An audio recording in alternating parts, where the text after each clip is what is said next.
And it's not uncommon for me to give my patients floss. I have all kinds of my patients learn how to use floss.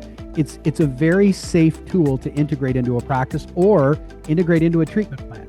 Again, your rules are simple. Distal to proximal, 50-50, which will make sense in just a second. And then lastly, 2-minute to 3-minute window max. The last thing you're going to do is leave it on and create any kind of distal numbness or tingling or neuropathy. That's not what we want. So we're going to avoid that by putting restrictions on time. And that's the only real restriction with regards to floss.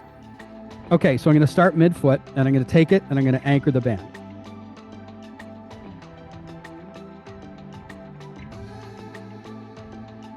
All I'm going to do is come around. 50-50 means 50% tension, 50% overlap. So I'm going to continue up the chain. Now, because this is not really a congested framework that I'm working with, I'm going to leave a bit of a window. And you'll see the window here on this side of the ankle.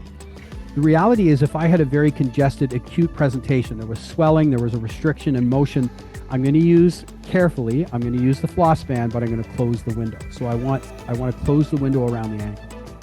And as I come up, 50% tension, 50% overlap, and I simply continue up the limb.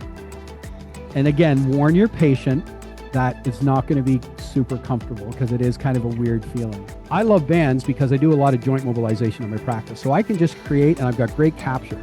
I can just create a great capture on this system and mobilize it. I can oscillate the joint. I can do anything that I want to do with regards to joint mobs. And the fact is I have a much, a bit.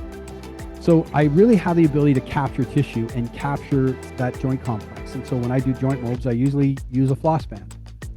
So what we're going to do first is external drags. The external drags means that I have tissue that's compressed. I'm forcing those layers together and I'm going to do a forcible glide.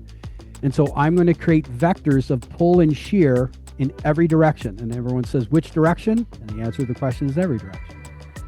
I'm going to go up and down. I'm going to separate tissue. I'm going to rotate tissue. And I'm going to work through all these tissue lines to really change some of the mobility of that underlying fascia. Look, the skin tissues that overlay each other also overlay bone.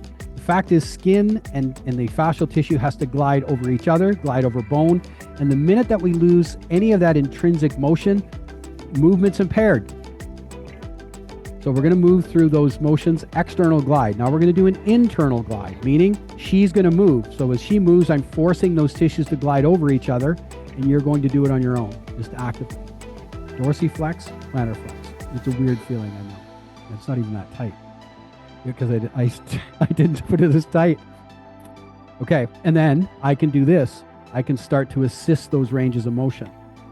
And I mean, you can even do some P&F or muscle energy if you want. I mean, there's no downside to doing any of this. I can move through those ranges of motion. And then the last thing we're going to do is close the chain. And in closing the chain, what I'm going to do is I'm going to have Cindy simply squat and move through a closed chain pattern. This is the sweet spot because anytime we can create an intentional movement around a treatment outcome, this is a win. So just squat 2 or 3 times.